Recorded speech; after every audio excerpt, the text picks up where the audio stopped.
Ya, Pak Ruli, seperti apa tren dari pergerakan rupiah sejak awal pekan hingga sore ini? Sentimen apa yang hari ini paling membebani rupiah? Ya, kalau kita melihat kembali ya selama sepekan memang rupiah cenderung bergerak stabil ya, dan sebenarnya trennya menguat dalam 5 hari terakhir. Di pekan ini masih dibuka di 14.528 dan kemarin sempat menguat ke 14.483. Namun kalau kita lihat memang sedikit melemah pada hari ini, tapi tidak terlalu signifikan sebenarnya, melemah tipis ke posisi 14.503 tadi terakhir yang saya lihat.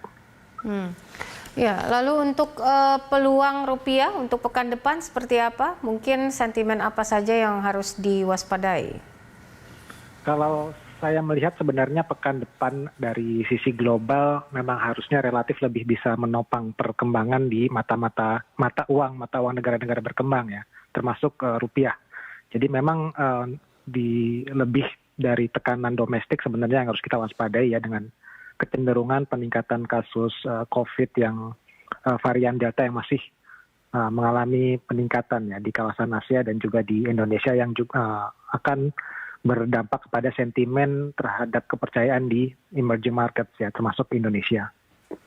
Oke.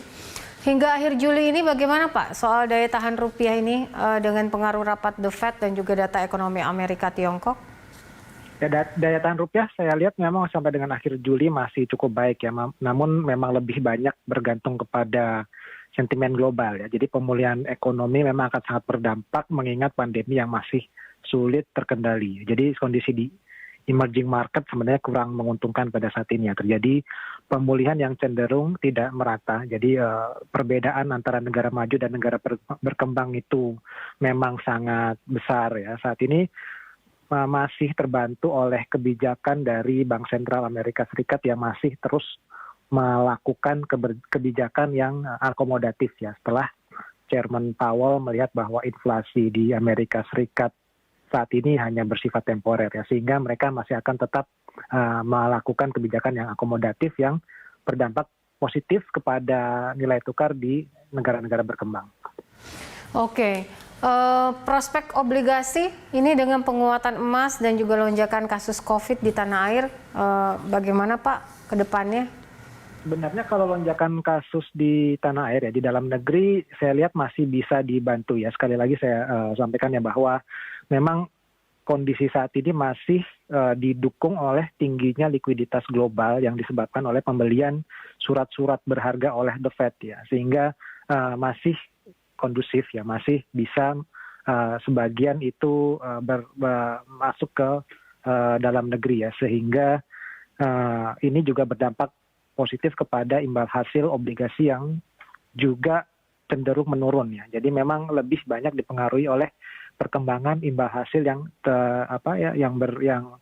yang dari di Amerika Serikat ya. Jadi memang saat ini cenderung positif ya, selama memang kebijakan moneter di Amerika Serikat masih tetap akomodatif. Oke, jika dibandingkan sejak kuartal 3 tahun lalu, ini pelemahan rupiah jika dibandingkan dengan tahun ini bisa berlanjut hingga tembus 14.800 kah? Lalu proyeksi dan analisanya seperti apa? Kalau saat ini memang ketidakpastiannya memang masih sangat tinggi ya, dan memang masih agak sulit untuk melihat rupiah akan bergerak kemana dalam 3 bulan ke depan. Namun memang kami masih optimis akan masih tetap terkendali ya, dan volatilitas rupiah masih akan tetap manageable. Saya rasa memang rupiah mungkin tidak akan menembus ke 14.800 dalam beberapa bulan ke depan. Kalau saya melihat memang rentang yang lebih mungkin itu adalah sekitar 14.300 sampai dengan 14.600. Baik, Senin esok Pak, awal pekan depan ini kira-kira rupiah akan bergerak di rentang berapa? Kalau saya lihat memang tidak terlalu, untuk pekan depan sendiri tidak terlalu bergerak banyak. Memang ada tekanan sedikit ya, karena data ekonomi Amerika Serikat kemarin itu menunjukkan kondisi yang lebih baik ya dari ketenaga kerjaannya. Jadi masih ada kemungkinan untuk terkoreksi, tapi masih relatif stabil ya. Kalau saya lihat kisarannya mungkin di sekitar 14.460 sampai dengan 14.525. Baik, terima kasih Pak Ruli untuk analisanya dan juga waktunya bersama kami. Ruli Arya Wisnubroto, Senior Financial Market Analyst Bank Mandiri.